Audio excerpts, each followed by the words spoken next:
They're slashing taxes for the wealthy. So why are you the one going broke? The deficit is exploding, and the bill is going to land right at your feet, and the feet of your children, and the feet of their children. Let's expose the real cost of these tax cuts.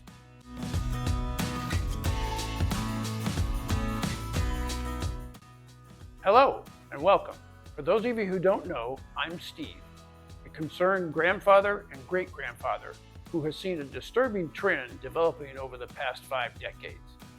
I've created this channel devoted to reversing that trend, a trend of our government which is currently of the wealthy, by the wealthy, for the wealthy, back to a government of the people, by the people, for the people.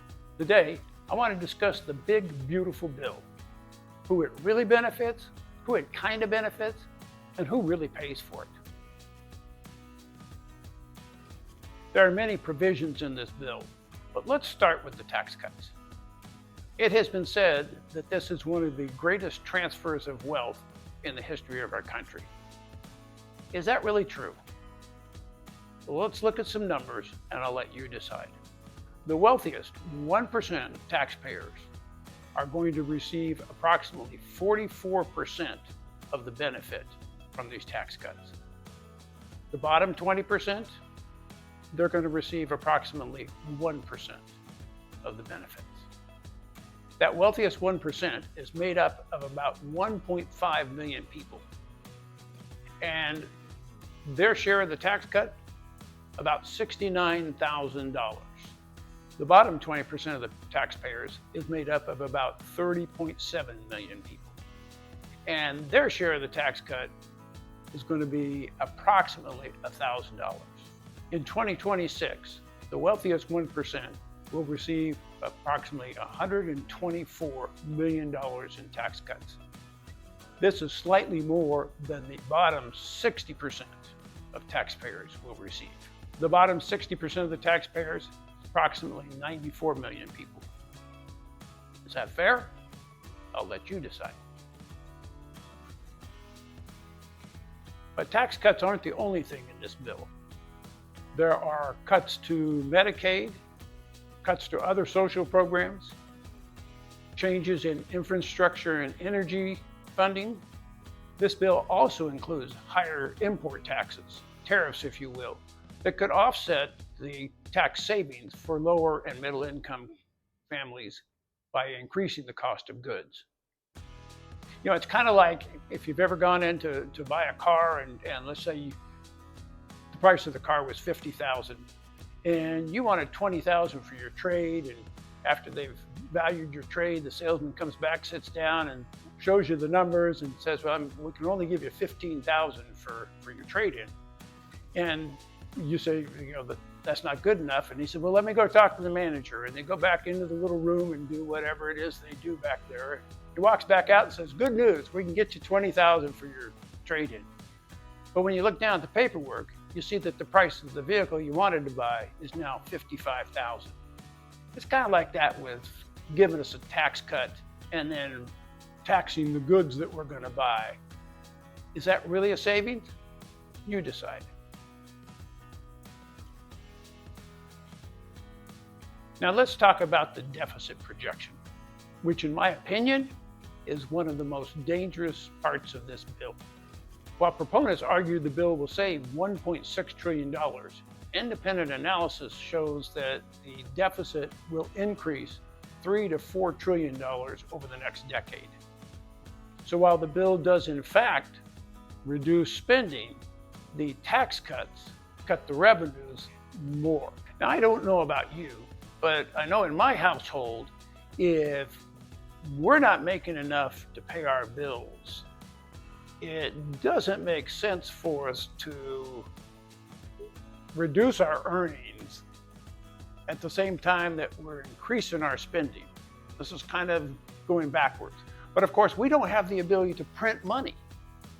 But that money that our government prints has a cost on it. As we sell these bonds, the people buying these bonds, which oftentimes are foreign governments, are expecting to receive interest. So not only are we increasing the principal balance, but we also are increasing the amount of interest that has to be paid. We have, in effect, taken out a reverse mortgage on our country. The deficit is exactly why two major bond rating agencies over the last couple of years have downgraded the government bonds. You see, if my credit score goes down, the rate of interest that I'm going to pay when I go to take out a loan is going to grow. So as this deficit continues to get bigger and the bond rating continues to get worse, the cost continues to spiral. I don't think anybody really argues that at some point this has to come to an end. This is not a process that can continue indefinitely.